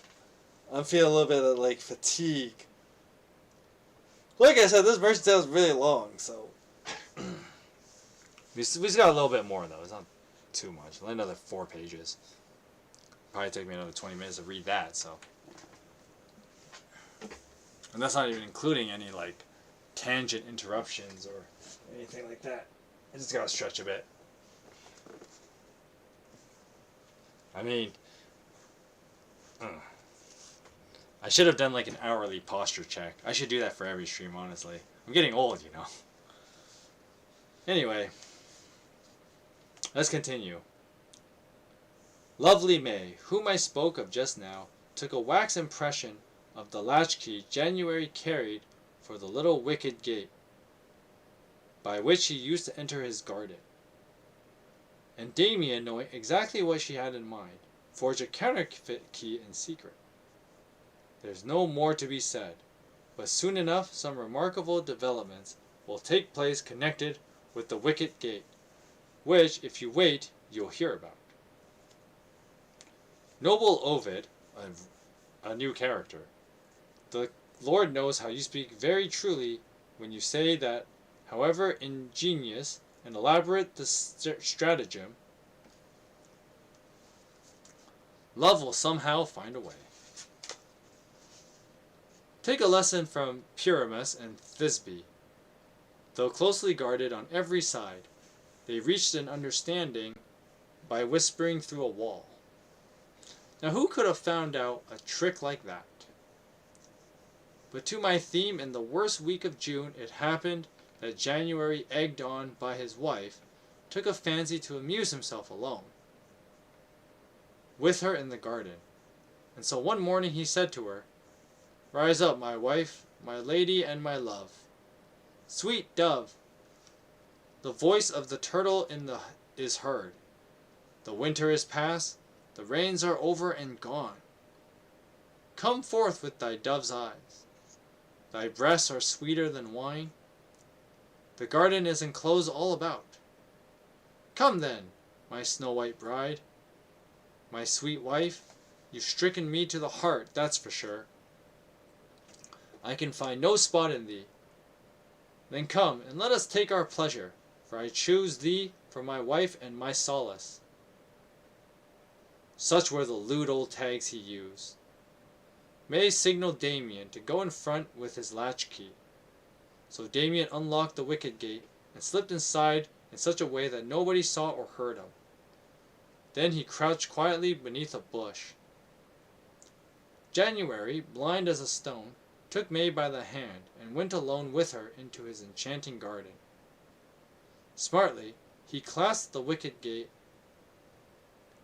and said, "Now, my wife, there is none here but me and you, who of all creatures I love best. Heaven's my witness, I'd sooner stab myself to death than give offense. My dear and faithful wife, for God's sake, remember how it was I chose you, certainly for no mercenary consideration, but simply for the love I bore you. Be true to me, even if I'm old and blind, and I'll tell you why. 3 things you'll certainly gain from it. First, the love of Christ. Second, honor to yourself. And third, my entire estate, town, and castle. I give it you, draw up the deeds as you like, and as sure as God's my salvation, it shall be settled down before tomorrow's sunset. First kiss me to seal our covenant. Don't blame me if I'm jealous.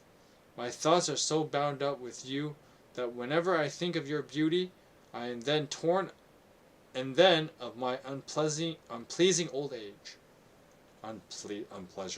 Unpleasing old age. Even if I were to die, I really can't bear to be out of your company. Oh, I love you so, and that's the plain truth. Now kiss me, my dear wife, and let's roam about. To these words, lovely May returned a gentle answer, but first of all burst into tears. I've a soul to look after as well as you, not to mention my honor. That delicate bud of wifehood I entrusted into your hands when the priest bound my body to yours.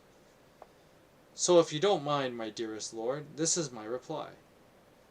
I pray God the day will never dawn when I shame my family and impair my good nature by faithlessness, or let me suffer a death as terrible as ever woman suffered. And should I ever commit that crime, strip me and put me in a sack and drown me in the nearest river. I'm a lady, not a trollop. Why say such things? But men are always faithless and never tire of casting reproach upon women. That's what you're always doing, distrusting and upbraiding us women. Now as she spoke, she caught sight of Damien squatting behind his bush. She coughed and sighed him with the finger to climb a tree laden with fruit, and up he went. Indeed, he understood her and any signal she could make, far better than her own husband January. For she had explained everything to him in a letter, and what he was to do. Here I'll leave Damien sitting in the pear tree, while January and May roam happily about.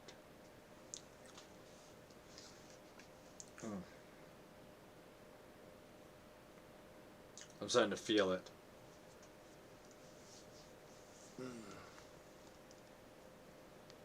Oh, oof, oof.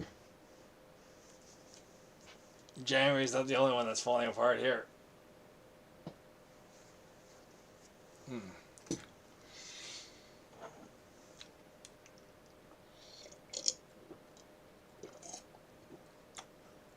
can't believe the 2 ice cubes I had in here melted completely. I guess it is that warm out. It's not like super hot. Like I'm still wearing a sweatshirt. I know you're probably thinking like, what the hell? Aren't you burning hot in that thing? No, actually. No, I'm not.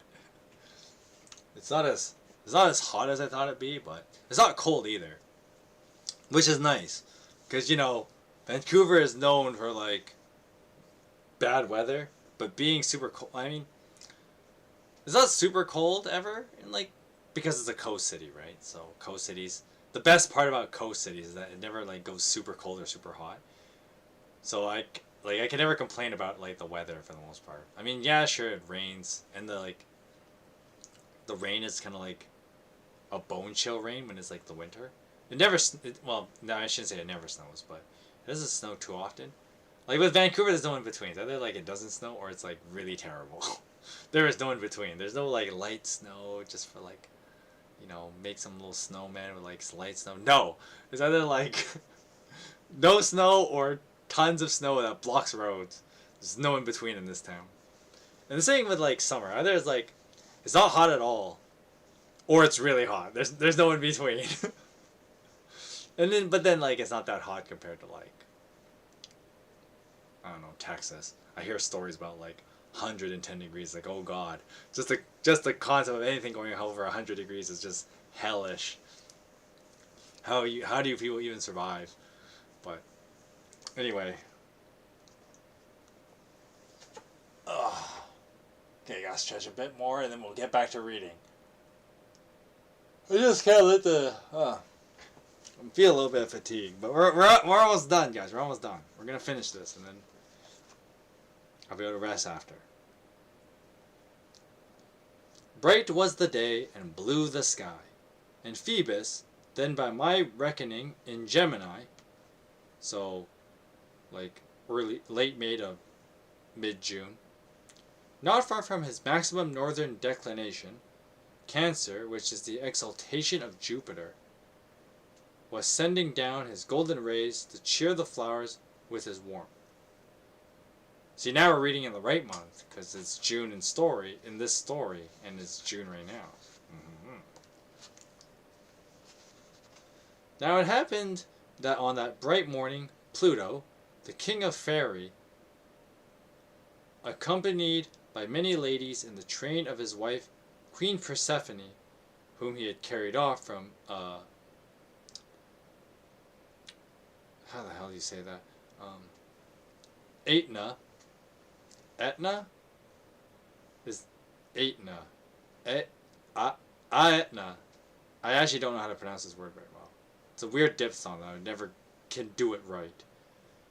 Etna, while she was gathering flowers in the field. You can read in Claudian the story of how he bore her away in his grim chariot, still sitting upon a bench of fresh green turfs on the farther side of the garden and speaking to his queen. Maybe we'll do the Hades Persephone story another time. My dear wife, he was saying, nobody can deny it. Daily experience goes to show the treacheries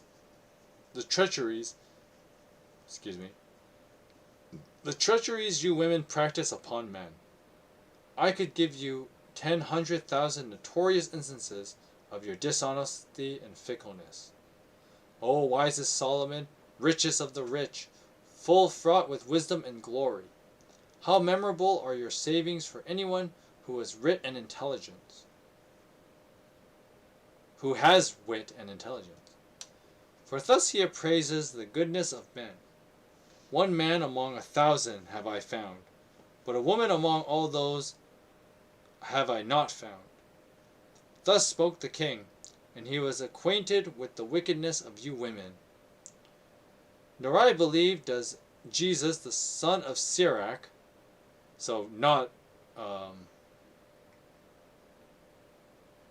Jesus Christ, but yes, there was a dude named Jesus of son of Sirach. If you read the deuterocanonical books, that you find in like a Catholic Bible, there's an interesting story about Jesus, the son of Sirach. Do you not see that honorable knight about to be cuckolded by his own squire, just because the poor man's old and blind? See that lecher perching in the tree?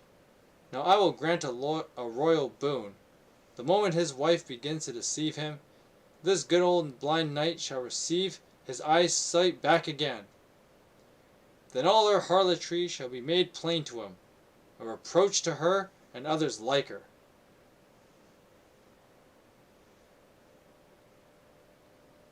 Okay, so I should probably clarify this scene because my reading was kind of jumbled. For some stupid ass reason. So, the story that the merchant was getting at was like doing the whole like women can be distrustful. Because May here is about to have an affair with Damien. But now the gods, Deus Ex Machina, in Deus Ex Machina fashion, just appear, and now they're gonna like halt this plan. So now the gods are like super nice, I guess, to like mortal men and super mean to women. And so Hades, or Pluto, the Roman name for Hades, is now saying to his wife Persephone, who is also his niece, by the way. Aetius would be Demeter, I think. One of Hades' sisters. I can't remember which goddess Persephone is the daughter of. Besides the point. Basically, now Hades is like basically saying, hey, you know, be hilarious. I'm gonna help this dude out and give him his eyesight so he can catch his cheating wife in the act. And now Persephone says, "Oh, will you? Well then, I swear by Saturn, my mother's father, that I'll provide her with a complete answer. And not only her, but all women afterwards, for her sake, so that when they're caught out in any misdemeanor, they'll excuse themselves with a straight face and bear down all accusers. Not one shall perish for want of an answer. Though a man should see everything with both eyes, yet we women shall put a bold face on it with tears and vows and cunning recriminations till you men look stupid as geese." So yeah, now the story just shifted from like this weird about to be cuckold story to Battle of the Gods. Sure. What are your authorities to me? What are your authorities to me? I'm quite aware this Jew, this Solomon of yours, came across plenty of fools among us women. Yet though he found no good woman, there are dozens of other men who have found women that were completely faithful, good and virtuous.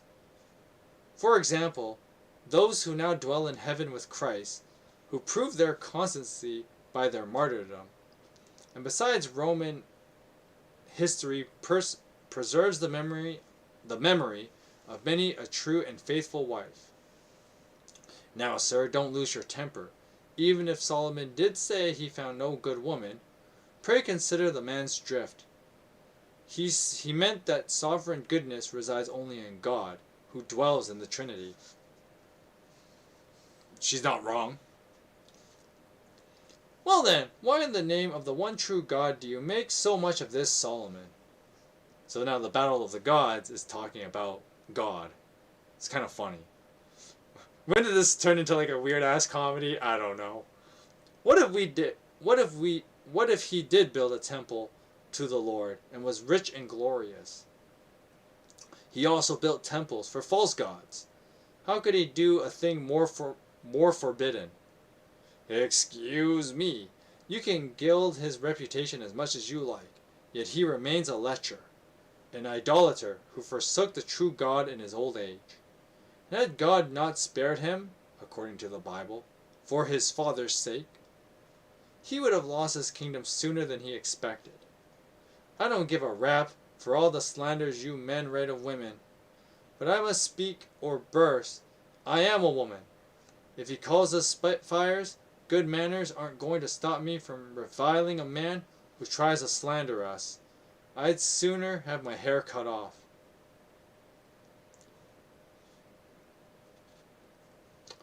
Calm down, madam, said Pluto. I give up. But seeing that I swore upon oath to give him back his sight, my word must be kept. I warn you plainly, for I'm a king and it doesn't do for me to lie. And I am Queen of Fairy, Persephone retorted. She shall have her answer, I guarantee that. Let's bandy no more words about the matter. I really don't wish to argue with you any longer. Now let me turn again to January. Sitting in the garden with his lovely May, and singing, I'll always love you and you alone, as merrily as a popinjay. He wandered so long in the garden walks till at last he came to the pear tree where Damien gaily perched high overhead among the fresh green leaves. Bright-eyed and glowing, the lovely May sighed and said, Oh, my poor side, come what may, I've got to have some of those pears I see up there. I've such a craving to eat those little green pears. I feel I'd die if I don't. For heaven's sake, do something. Let me tell you, A woman in my condition can have such an appetite for fruit, she may easily die if she doesn't get it." "Alas!" cried he, "if only I had a boy here to climb up! If only I wasn't blind!" "That doesn't matter," she replied. "For goodness sake, if you only vouchsafe to put your arms round that pear tree, for I know you don't trust me, I'd climb up easily enough if I might set my foot on your back." "Of course," said he, "I'll do that and more. You could have my heart's blood if it was any good." He bent down, and she stood upon his back, caught hold of a branch, and up she went. "Please don't take offense, ladies. I'm only a rough fellow, and don't know how to beat around the bush." Damien lost no time, but yanked up her smock, and in he thrust. When Pluto saw the shameful wrong, he gave back January his sight, and made him see as well as ever. Nobody was gladder than January when his sight was restored. But his thoughts were still fixed upon his wife, and he cast his eyes into the tree, where he saw Damien investing his wife in a manner I find impossible to express without being rude. At which he set up a roaring wail like a mother whose child is dying. "Help! Murder! Stop, thief!" he yelled. "What are you up to, you big brazen strumpet?" "What's the matter with you?" she returned. "Have a bit of patience and use your brain. I've cured your blindness. Upon my soul, I'm not lying. They told me the best thing I could do to heal your eyes and make you see again was to wrestle with a man in a tree. God knows I was only trying to help you." "Wrestle!" cried he. "Oh yes, it went in at any rate. May God bring you both to a shameful death. He plugged you. I saw it with my own eyes. Hang me if I didn't." "In that case, my medicine isn't working," she said. "For if you could see, you certainly wouldn't speak to me like that. You see only by glimpses, and not properly at all." "Thanks be to God, I see as well as ever I did in both eyes," he replied. "And on my word of honor, that's what he seemed to be doing with you." So basically, she's trying to gaslight him. "You're muzzy, quite muzzy, my dear sir," said she. "This is the thanks I get for helping you see. I wish to God I hadn't been so kind-hearted." "There, there, my dear," he replied. "Put it all out of your head. Come down, my dearest, and if I spoke amiss, why, God help me. I'm punished enough. But by my father's soul, I thought I saw Damien right up you, and your smock against your breast. Well, sir, you can think what you like, but a man waking from sleep doesn't take things in all at once, or see properly until he's quite awake. And in the same way, a man who's long been blind and has just begun to see again isn't all at once going to see as well as a man whose vision's been back for a day or two. Before your sight's had time to settle, you may pretty often be misled by what you think. You see, be careful, I beg you, for by the Lord in heaven, there's many a man thinks he's seen a thing and it isn't so at all. Misappreciation leads to misjudgment." And with this she jumped down from the tree. Who so happy as January? He kissed and embraced her over again, and gently stroked her belly. Then he led her home to his palace. Now, gentlemen, I wish you happiness, for here ends my tale of January. God and his mother, Saint Mary, bless us all.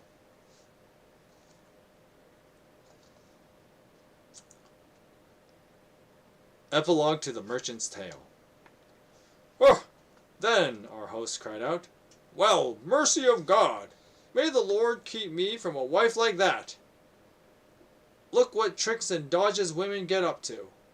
Always busy as bees, diddling us poor fellows, and always twisting the truth, as this Merchant's Tale plainly shows. I've a wife, certainly, and though a poor one, she's true. But she's a rustling spitfire with her tongue. She's got plenty of other faults besides. No matter. Let it go. But do you know what? Between ourselves, I wish to God I wasn't tied to her. Yet I'd be damn fool if I reckoned upon her faults. Her faults. And why? It would get back to her somehow. Someone in this company would be bound to tell. Who? I needn't say. Women know how to spread such matters around. Anyhow, I haven't the brains to tell the whole, so my tale's over.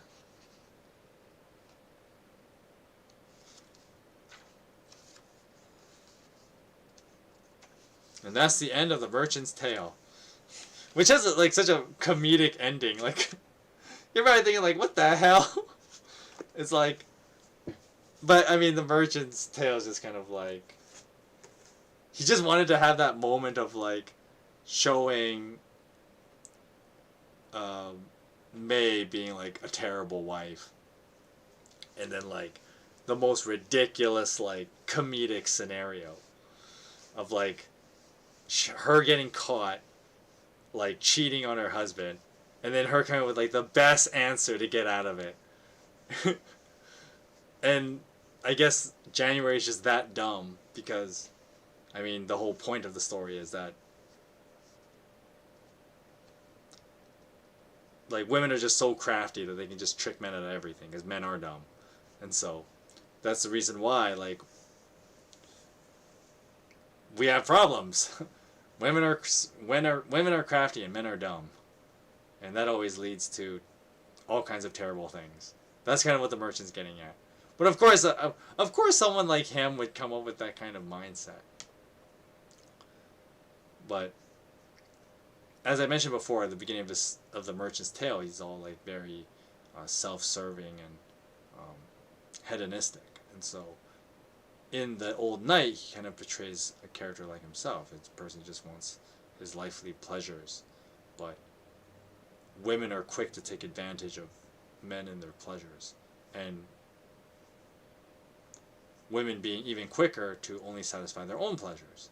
And so just kind of how the story plays out. But the thing that I found kind of funny was just like at the end where it was like all of a sudden like we have Pluto and Persephone just having an argument as if they were actual characters, because throughout the story, you know, the merchants like referred to these other mythological characters that just kind of like, yeah, whatever. But then like all of a sudden like Pluto and Persephone of all people are like actual characters, and they start talking, they start like arguing with each other. And you're just like, what the heck is going on here? But I mean, that the whole point of that ending is kind of like to make you go like, what's going on here? To kind of like skew with your own senses. And that's kind of thematic with the story, because of course with January becoming blind, his senses are not all there. So the rest of the story takes this direction of, well, nobody's senses are all there. And the story's just all over the place. From cuckolding to Battle of the Gods to gaslighting old men. Yes. What a society we live in. But yeah, so that's the Merchant's Tale. Not much else to say other than a weird comedy is basically what it is, and it's just meant for like the laughs. Even though it's kind of like it's easy to laugh at it, but at the same time it's like actually pretty sexist. So I mean, you take your licks, I guess, and pick your poison. But I mean, that's what these guys got to keep themselves entertained in this journey. So you tell crude jokes in a long pilgrimage, because you got nothing better to do. Anyway, this is gonna be the end of the stream, because I'm done reading for today. That was a long read, I'll tell you. That was a long read. But with that said, this is gonna be the end of the stream.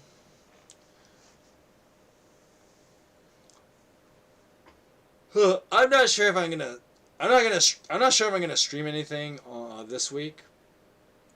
I actually do have plans for what I'm actually gonna start streaming again, for game streams come the 12th. Yes, the 12th I have something, but I probably won't mention it. Well, no, I will mention it now, just briefly, and I'll definitely mention it again next week. But I'm actually going to replay a game that we've already played on the channel, and I'm going to be playing Triangle Strategies again, and we're going to do a different route. So basically how it's going to go down, and hopefully I'll have more audience participation second time around in Triangle Strategies, where basically I will make the first decision of the game, the first like route split. I'll make the first one just so like I'm gonna do something completely different. So in Triangle Strategies, the first decision is whether you go to Hyzanth or you go to the Imperial place. I can't remember what it's called. I have to play the game again to remember these names. And the first time I picked Hyzanth, I'm gonna pick the other way for the first decision, and then from there, hopefully we'll have more audience participation and be able to pick out other decisions. Another thing I might do something else, like another twist to the playthrough as well, just to spice things up a bit. We'll see. But that is the plan. I'm actually going to play Triangle Strategies again. Because it's one of those things that like the game had a lot of hype when it first came out, and then it kind of died down already.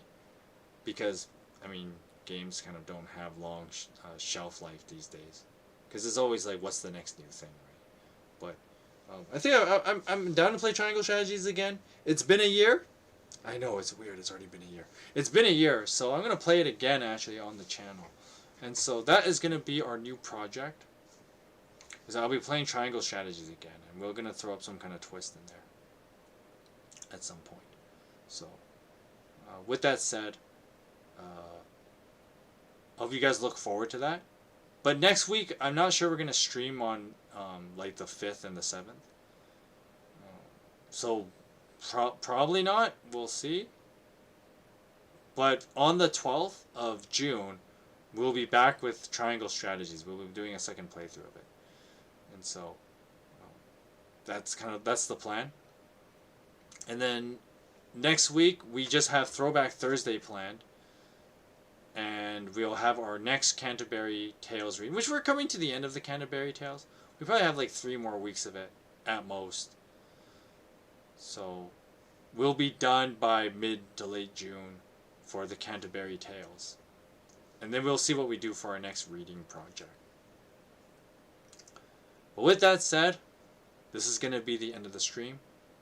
Hope you guys enjoyed the Canterbury Tales and the Merchant's Comedy. That's what I'm calling it now. The Merchant's Comedy. And I will see you guys next week for Throwback Thursday for sure. Until then, I hope you guys have a great Friday night. And I hope you guys have a great weekend. And I'll see you guys next week. God bless you.